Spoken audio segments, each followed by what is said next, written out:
Hello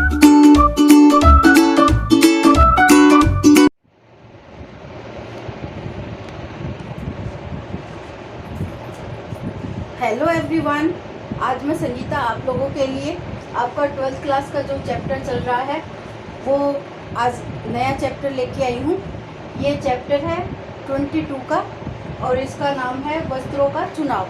हमारे वस्त्र वाला पोर्शन है वो चल रहा है अब बुक का। तो आज ये हमारा वस्त्रों की यूनिट में से दूसरा नंबर का टॉपिक है। ये है वस्त्रों का चुनाव, कि हम मार्केट में जब वस्त्र खरीदते हैं तो चुनाव करते हैं, यानी जो चयन करके लाते हैं वस्त्रों का, वो किस आधार पर हमें लाना चाहिए। इन बिंदुओं को हम अध्ययन करेंगे। तो इस लेसन का जो मुख्य पार्ट है वो यही प्रश्न एक इम्पोर्टेंट बनता है और ये प्रश्न हमेशा पूछा जाता है, वो निबंधात्मक में ही पूछा जाता है, इसलिए इम्पोर्टेंट भी है और ये निबंधात्मक प्रश्न भी है, वो महत्वपूर्ण होता है। इसमें आता है कि वस्त्रों के चयन को प्रभावित करने वाले कारकों का वर्णन कीजिए। तो ये मैंने 8 कारक लिखे हैं। ये कारक है किसी भी व्यक्ति के आहार नियोजन को भी प्रभावित करते हैं। ये मैंने उस यूनिट में भी बताया था कि आहार आयोजन को प्रभावित करने वाले कारक क्या है, कैसे ये कारक है आहार आयोजन को प्रभावित करते हैं। और आज हम यही कारक है वो वस्त्रों को प्रभावित करने के अंदर देखेंगे। तो इसमें जो पहला कारक है वो है व्यक्तित्व। इससे पहला वाला चैप्टर था वो मैंने बताया था आपको कि जो कला के तत्व है वो व्यक्तित्व को प्रभावित करता है। व्यक्तित्व को प्रभावित करने वाले कारक, जिसके अंदर मैंने ये तिरछी रेखाएं बताई थी, खड़ी रेखाएं बताई थी, आड़ी रेखाएं बताई थी और एक साथ में वक्राकार रेखाएं बताई थी। तो ये व्यक्ति के व्यक्तित्व को ही प्रभावित करते हैं। अगर हम व्यक्ति के अनुसार इन रेखाओं का चयन करके और वस्त्रों को जब चुनते हैं तो वो उसके व्यक्तित्व को निखार देते हैं।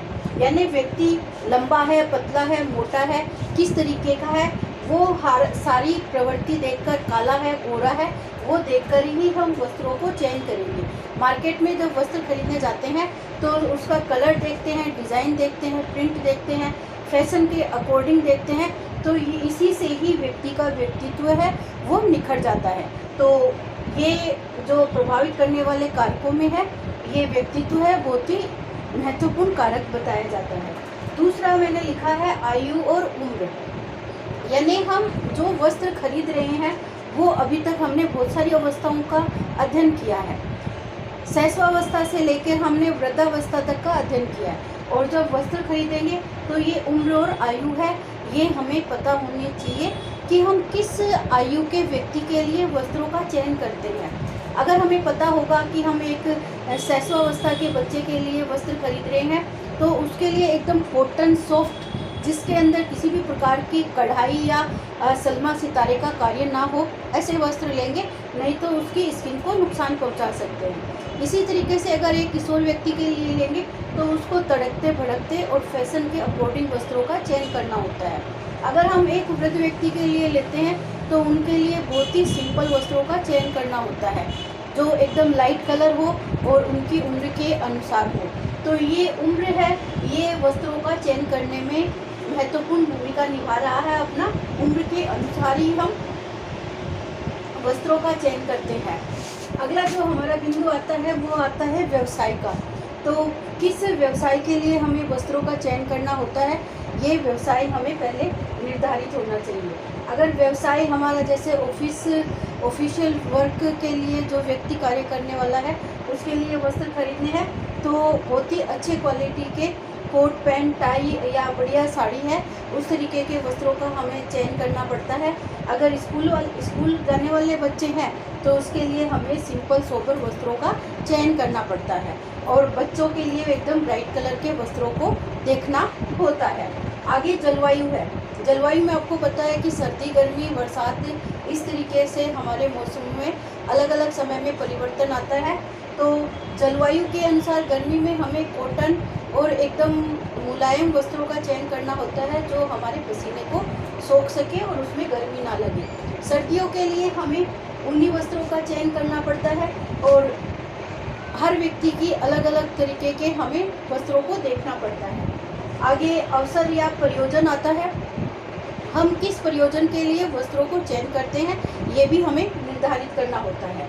अगर शादी या पार्टी के लिए ले रहे हैं तो अच्छी क्वालिटी के डिज़ाइनर या थोड़े एक्सपेंसिव कपड़े, महंगे कपड़े का प्रयोग करते हैं। अगर हम सिंपल प्रयोजन घर में पहनने के लिए या स्कूल वगैरह जाने के लिए लेते हैं तो उसके लिए हमें अलग तरीके के कपड़ों का चयन करना होता है।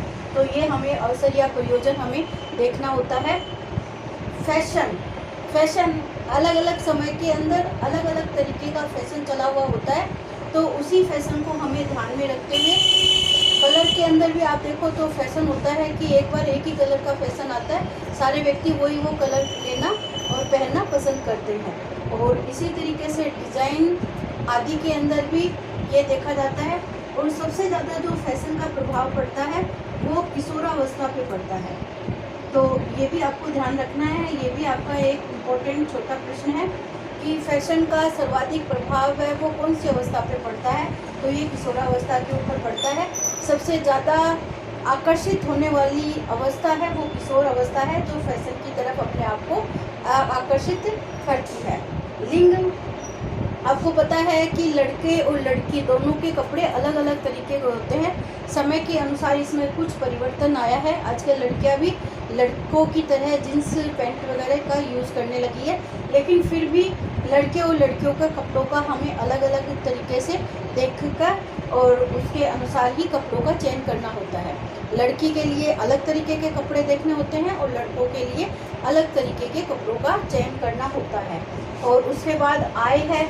आय हमारा पता ही है कि ये बजट, आय है हमारे बजट को निर्धारित करता है। हमारा बजट क्या है, कितने रुपए का है, उसी के अकॉर्डिंग हम अपने वस्त्रों का चयन करते हैं। अगर बजट अच्छा होता है तो वस्त्रों के ऊपर हम ज़्यादा व्यय कर सकते हैं, और अगर हमारा बजट है वो कम है तो हम वस्त्रों के ऊपर कम व्यय कर सकते हैं। तो इस तरीके से ये 8 पॉइंट है, आप अच्छे तरीके से इनको याद कर लेना। ये 8 पॉइंट है वस्त्रों के चयन को प्रभावित करते हैं। और अगर ये प्रश्न आता है तो आपको ये 8 बिंदु लिखकर इनका एक्सप्लेन है, आपको मैंने बताया है उसी तरीके से करना है, ताकि आपका प्रश्न है वो अट्रैक्टिव हो सके और बढ़िया हो सके, और एग्जामिनर है इसको देखकर ही आपके नंबर है वो अच्छे देगा। तो इस तरीके से आप पॉइंट लिख के और इसका वर्णन है वो अच्छे तरीके से करना। तो आपका चाहे एक बिंदु के ऊपर भी प्रश्न छोटा अगर 1 नंबर में पूछा जाना है तो कोई भी 1 बिंदु लेके पूछा जाएगा, या निबंधात्मक में पूछा जाएगा तो आपको ये सारे, निबंधात्मक में भी यही आता है कि कोई 4 बिंदु बताए, लेकिन आप अगर ये सारे बिंदुओं को लिखकर फिर आप 4 का डिटेल देते हो तो वो भी आपके लिए अच्छा होता है। तो इस तरीके से आप पूरा वीडियो है वो अच्छे तरीके से इसका देखना कि क्या ये कौन से तत्व हैं, कौन से कारक हैं जिनका मैंने आपको एक्सप्लेन किया है। अच्छे तरीके से इनको पढ़ लेना।